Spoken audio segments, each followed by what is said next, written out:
दोस्तों, आज की जो वीडियो रहेगी वो सेकंड पार्ट रहेगी हरियाणा की जो महत्वपूर्ण घटनाएं हैं उसका। ठीक है, इससे पहले हमने एक वीडियो पढ़ी थी, वो उसमें थोड़ा जाना था कि जो 950 से लेकर के 1206 तक जब गुलाम वंश की शुरुआत होती है, यहाँ तक जो है 950 बीसी से 1206 ईस्वी तक हरियाणा में क्या कुछ होता है, कौन सी घटनाएं हैं, किसका राज आता है, ठीक, कौन कौन से शासक आते हैं, क्या क्या काम कराते हैं, वो सभी महत्वपूर्ण घटनाएं जो है हमने पढ़ी थी। अब हम पढ़ेंगे 1206 से 1206 ईस्वी से आगे की घटनाएं। ठीक है, और उसके बाद फिर ये जो है कंप्लीट इसको वीडियो को करेंगे। ये वन लाइनर रहेगा, इसको बहुत इंपॉर्टेंट आप मान के चलना एग्ज़ाम पॉइंट ऑफ व्यू से, चाहे सीईटी का हो या फिर हरियाणा के कोई दूसरे एग्ज़ाम हो। ठीक है, और साथ में जो इनसे रिलेटेड कोई भी इंफॉर्मेशन होगी हम इसमें ही उसको ऐड करते चलेंगे। तो स्टार्ट करते हैं जी आज की वीडियो। तो हमने बात की थी जी 1206 की। 1192 में क्या होता है, 1192 मोहम्मद जो गोरी है, मोहम्मद गोरी, वो पृथ्वीराज चौहान को हरा देता है। पृथ्वीराज चौहान हार जाता है, मोहम्मद गोरी जीत जाता है। इस वजह से फिर जो मोहम्मद गोरी है वो अपने एक गुलाम रखता है, उसका नाम होता है जी कुतुबुद्दीन ऐबक। कुतुबुद्दीन ऐबक को जो है दिल्ली की गद्दी पे बैठा देता है और 1206 से गुलाम वंश की जो है क्या होती है, शुरुआत होती है। और हरियाणा में फिर क्या आ जाता है जी, गुलाम वंश की शुरुआत हो जाती है हरियाणा में। कब से? 1206 से। इसका जो फाउंडर है वो कौन है जी? कुतुबुद्दीन ऐबक। कुतुबुद्दीन ऐबक। कुतुबुद्दीन ऐबक जो है कुतुब मीनार को भी जो है बनवाने का काम करता है। ठीक है, बट इसकी जो है मृत्यु हो जाती है बीच में ही, और उसके बाद जो शासक आता है इसको वो पूरा करता है। कुतुबुद्दीन ऐबक किसको बनाता है जी? कुतुब मीनार को। कुतुब मीनार को बनवाता है। कहाँ पे है ये? दिल्ली में है। बट ये पूरी नहीं हो पाती। इसके बाद जो शासक आता है इल्तुतमिश, उसको जो है वो पूरा काम करने का काम करता है। ठीक है, तो इसका जो संस्थापक है, संस्थापक किस वंश का? गुलाम वंश का। वो कौन है जी? कुतुबुद्दीन ऐबक है। ऐबक कौन है? एक गुलाम है किसका? मोहम्मद गोरी का। इसी वजह से इसको गुलाम वंश जो है वो बोला गया है। 1206 में इसकी शुरुआत हो जाती है। किसके बाद? तराइन के युद्ध के बाद। ओके, चलिए इसके बाद फिर क्या होता है, हमने अब तक जो है 2 लड़ाइयाँ पड़ी है तराइन की, 1191 में, 1192 में। अब हम पढ़ेंगे जी 1215 1216 ईस्वी में तराइन की एक तीसरी लड़ाई होती है। तराइन का तीसरा युद्ध। ये किस किस के बीच में होता है? ये होता है जी इल्तुतमिश और यल्दोज के बीच में। इल्तुतमिश और यल्दोज के बीच में। यल्दोज जो है गजनी का सुल्तान था, यल्दोज। ठीक है, यल्दोज के बीच में होता है। यल्दोज यहाँ पे हार जाता है और इल्तुतमिश यहाँ पे जीत जाता है। अच्छा, इल्तुतमिश कौन है? इल्तुतमिश जो है कुतुबुद्दीन ऐबक के बाद शासक आता है जी, कहाँ पे? दिल्ली सल्तनत में। तो इल्तुतमिश को ही रियल फाउंडर माना जाता है। रियल फाउंडर माना जाता है किसका? गुलाम वंश का। गुलाम वंश का। अच्छा, गुलाम वंश को ममलोक वंश भी बोला जाता है। ओके, ममलोक नहीं, ममलूक, ममलूक वंश, ममलूक वंश भी इसको बोला जाता है, गुलाम वंश को। ओके, ये क्वेश्चन आप याद रखोगे। रियल फाउंडर कौन है जी? इल्तुतमिश है। ओके, अब ये बात हम करें तराइन का तीसरा युद्ध 1215-16 में इल्तुतमिश और यल्दोज के बीच में होता है। ठीक है, अब इसके बाद कौन आता है जी? इसके बाद आती है रजिया सुल्तान। हम बात कर रहे हैं जी 1236 की। 1236 से लेकर के 1240 तक कौन रहती है जी? रजिया सुल्तान। रजिया सुल्तान रहती है जी।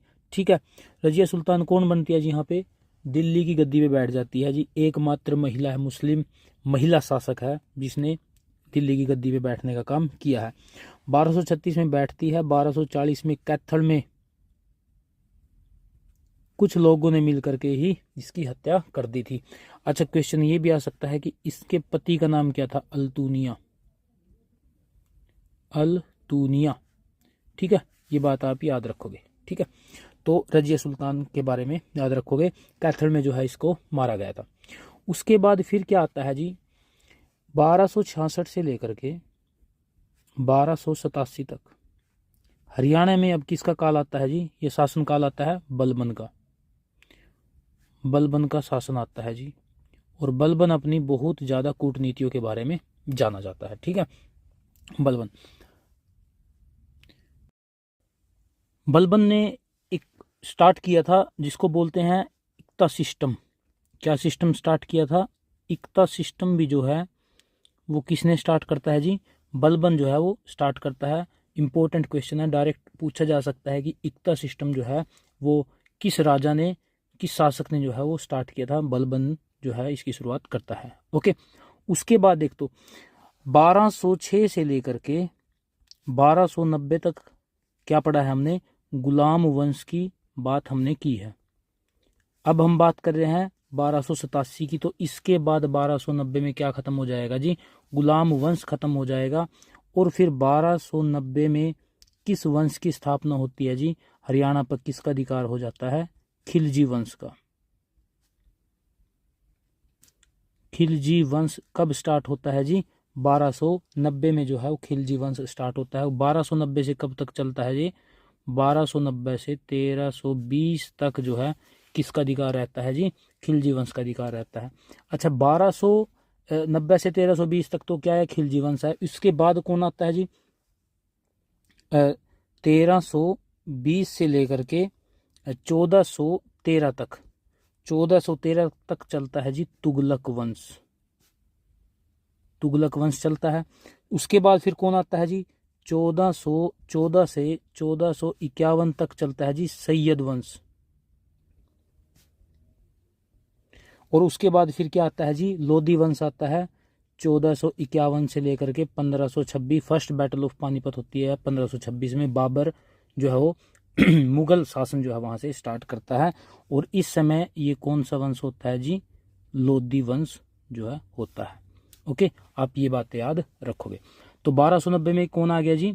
खिलजी वंश का हरियाणा पे अधिकार हो जाता है। अच्छा, खिलजी वंश में एक इंपॉर्टेंट शासक होता है जी अलाउद्दीन खिलजी। अलाउद्दीन खिलजी, कई बार ये क्वेश्चन पूछा गया है कि अलाउद्दीन खिलजी का जो शासनकाल है वो कब से कब तक रहता है? 1296 से 1316 ईस्वी तक जो है किसका शासनकाल होता है जी? अलाउद्दीन खिलजी का। अब उसके बाद क्या होता है? एक इंपॉर्टेंट डेट आती है जी 1398। 1398 में एक व्यक्ति आता है जी बाहर से और इंडिया के ऊपर बहुत ज्यादा लूटपाट करता है जी। नाम है उसका तैमूर लंग। ठीक है, कहाँ से आता है? ईरानी शासक होता है ये, ईरानी शासक है, नाम है इसका तैमूर लंग। तो डायरेक्ट आपको क्वेश्चन ये याद रखना है कि तैमूर लंग हरियाणा पे जो है वो किस ईस्वी में या फिर किस सन में जो है वो आक्रमण करता है? 1398 ईस्वी में जो है तैमूर लंग हरियाणा पे आक्रमण करता है। ओके, उसके बाद फिर हम पढ़ते हैं जी लोधी वंश के बारे में। 14, अभी मैंने आपको वैसे बता भी दिया है। ठीक है, तो 1451 तक जो है 1451 तक कौन सा वंश खत्म हो जाता है जी? सैयद वंश। और उसके बाद फिर कौन चलता है जी? लोधी वंश चलता है। 1451 से लेकर के 1526 तक जो है वो लोधी वंश चलता है। अब इसके बीच में हमने एक पढ़ना है 1478। ठीक है, इसमें क्या होता है? ये बात है जी सिही। सिही गांव है कहाँ पे? फरीदाबाद में। वहां पे क्या होता है? वहां पे होता है सूरदास का जन्म। ठीक है, सूरदास का जन्म होता है। अब इम्पोर्टेंट ये हो जाता है कि इसकी रचनाएं, प्रमुख रचनाएं कौन कौन सी हैं? तो सूर सागर, और दूसरी है साहित्य लहरी।